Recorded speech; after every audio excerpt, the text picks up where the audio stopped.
So are you looking for the best restaurants in Maidenhead? Well, you've come to the right place. Fed up of only being able to find video recommendations from the major cities when there's so much delicious food across the UK? Well, Dining Fables is here to change all that. If you're new to the channel, welcome to Dining Fables. We're not mucking around in this video, so we'll be diving into number 5 shortly.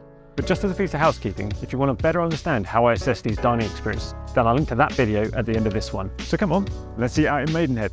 Coming in at number 5 on our list is a proper hidden gem that's located just a few miles outside the town centre. It's a cosy gastropub, well known for the warmth of its welcome, but also the quality of its steaks. So if you're after one of the best steaks in the area, then you really must check out the Sherlock Inn in Sherlock Row. On my visit there, I went for the flat iron steak with chimichurri. It's been presented simply yet beautifully on the plate. The colour is a beautiful dark brown, with a crispy crust that glistens in the light. Contrast that with the vibrant green of the chimichurri. It will definitely photograph well, so should score highly on the aesthetic. The steak was perfectly cooked to a medium rare, with a pink centre that's juicy and tender. Now, one of the things that shone through was definitely the quality of the meat. The beef used was of the highest quality sourced from local farms, and it's obvious the chefs use only the finest cuts of beef. It's bursting with flavour, and it's clear that the meat has been aged to perfection. So the food not only tastes good, but looks good too. Let's face it, some food just looks amazing, and a medium rare cut of steak will always photograph well, even on a camera phone with dodgy lighting. How about online? Well, again, they do a pretty good job with relevant and consistent content. And I also like on the website how they're engaging with the local community, with cocktail making classes and centrepiece workshops and so on. As for value, I have to say their prices are very reasonable, especially given the quality of the food and the charming ambience of the restaurant. They've managed to create a great dining environment, and I love the Robata grill on view. Robata is short for Robata Yaki, which translates as fireside cooking in Japanese cuisine. The cooking style refers to a method of cooking over hot charcoal on a wide, open fireplace, similar to barbecuing. So it's clear to me that the Sherlock Inn values its customers and wants to provide them with the best possible experience. Finally, let's consider its uniqueness. Well, I'm lucky to be living in an area that's pretty well served with gastropubs. But the Sherlock Inn does a great job to try and elevate themselves above the crowd by focusing on premium British produce, mostly steaks featuring the Chateaubriand T-bone, tomahawk, wagyu, côte de boeuf and smoked sirloin. So if you're ready to up your steak game, head to the Sherlock Inn and experience it for yourself. Now, I have to be honest, I've got a massive soft spot for our next restaurant on the list, as I was lucky enough to have my wedding reception there, so it already holds some wonderful memories for me. But I think even without that, Caldesi's and Companion would still make it onto the top 5 list. In my original video, I was trying to establish how easy it is to find authentic Italian cuisine in the area, so I immediately knew I had to showcase Caldesi's. You definitely won't find any Americanized versions of Italian food here. The menu at Caldesi's is crafted by talented chefs, using the best of Italian food history whilst incorporating unique and innovative dishes. It really is fine dining though, so if your budget's on the tighter side, then you may need to wait for that special occasion, a bit like I did, but it's well worth the wait. My meal included homemade bread, including rosemary focaccia, a parmesan grissini and just some simple brown bread, an arancini amuse-bouche with porcini mushrooms and pecorino cheese, served with celeriac puree and flaked almonds, an antipasti of carpaccio of beef with mustard and lemon dressing, rocket and parmesan shavings, a pasta course of sea bass ravioli, lemon butter sauce and tomato concasse, and then finally the secondi of slow-cooked lamb shoulder and herb-crusted cutlet, carrot cream and a potato cake. Now, in the interest of keeping this video short, I won't be going through the entire meal in detail. But should you be interested, then click on the card above and that will take you to my Dining Fables from Caldesi's, where you can see and hear exactly what I thought.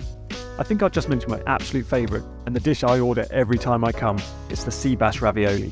When it arrived, I was immediately struck by the vibrant colours, the bright yellows, the pops of red from the tomatoes and the flashes of green herb, which I'm guessing was parsley. I was a little worried as sometimes pasta can be hard to photograph, as it's covered in sauce which obscures the pasta, but thankfully not here, and it definitely tasted as good as it looked.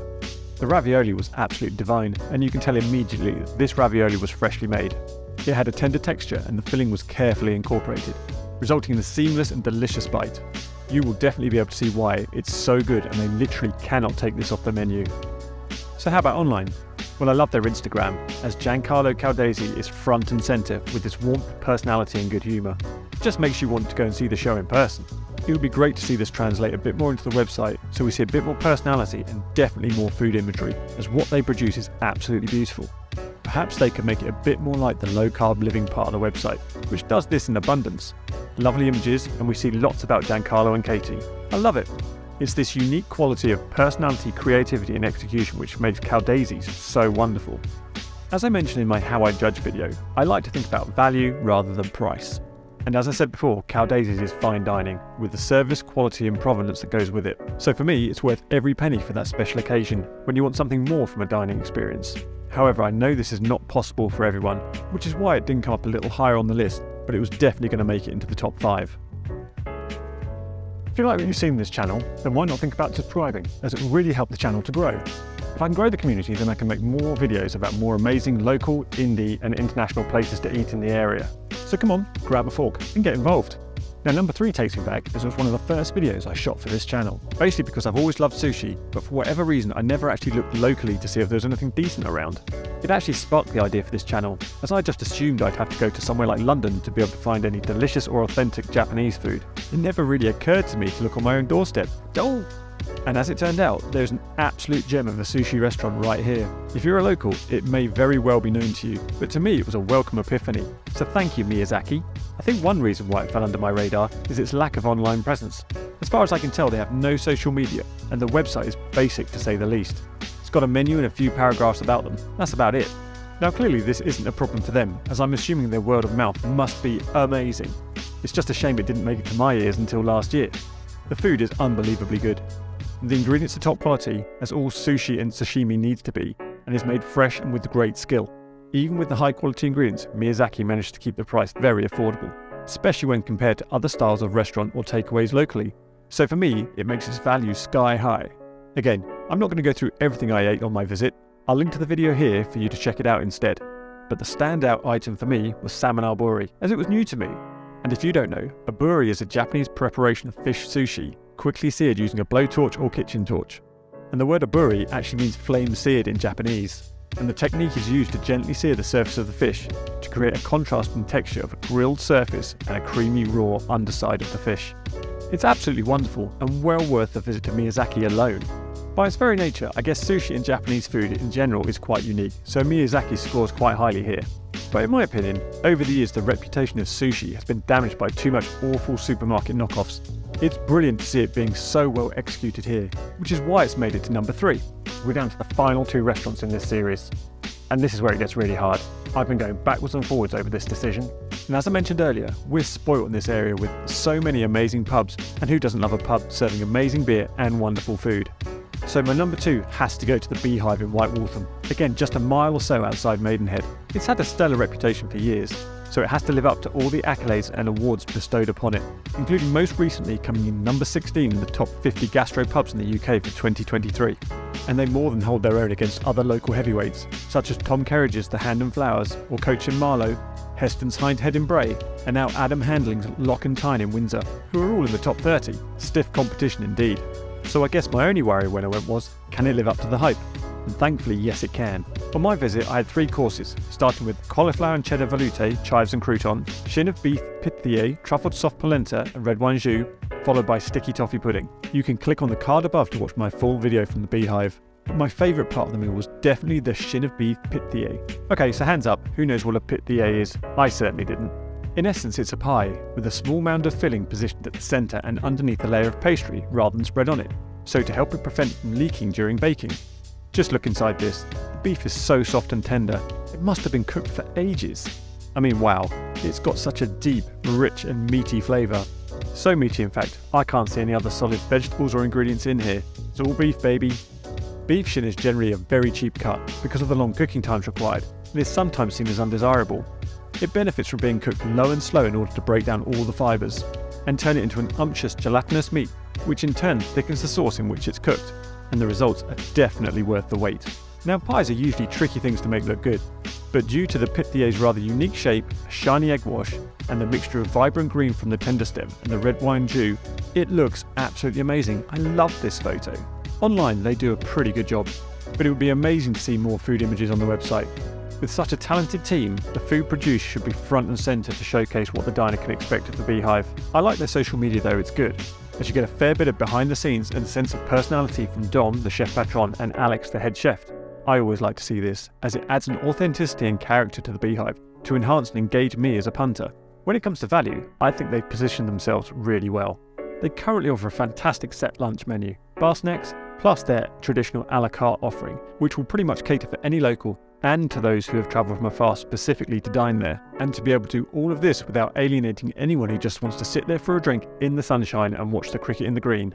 The menus are amazing, cooked with skill using wonderful ingredients, sourced as locally as possible. This for me is fantastic value, and a brilliant example of how to elevate the pub experience and still include everybody. What do you think of my restaurant choices so far? And have you eaten at any of them before? If so, what did you think? Would you change the order at all? Let me know below. Okay, we're on to number 1. And I think it's fair to say, I didn't see this one coming. But with the recent regeneration of Maidenhead Town Centre over the last couple of years, we've seen many of the chain restaurants disappear to thankfully be replaced with smaller, independent options. Sauce and Flower were the vanguard of this change and has, in my opinion, been leading the way for others to join in.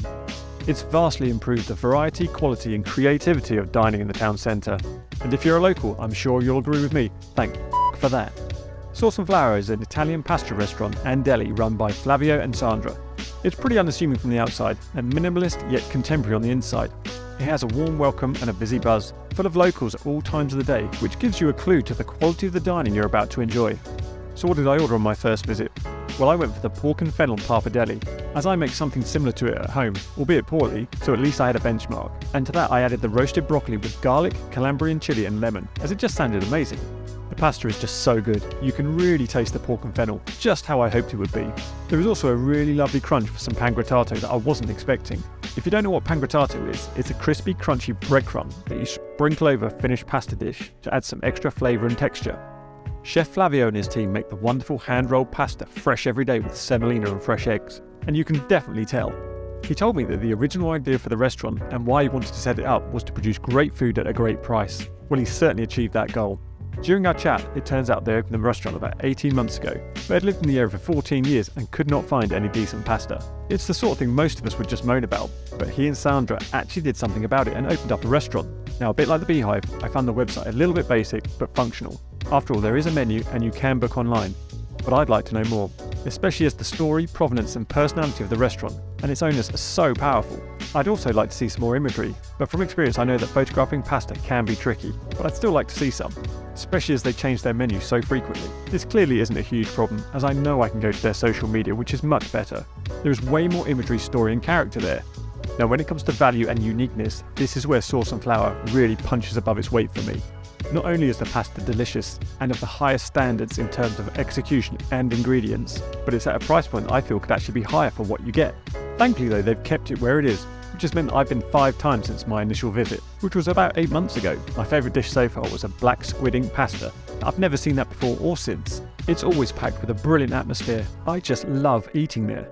Even my 6-year-old loves it, which is one of the highest compliments available. I really like the fact they don't even have a kids menu, with something boring and safe on it. The kids actually eat smaller versions of the adult meal, which I think makes them feel more included and way more grown up.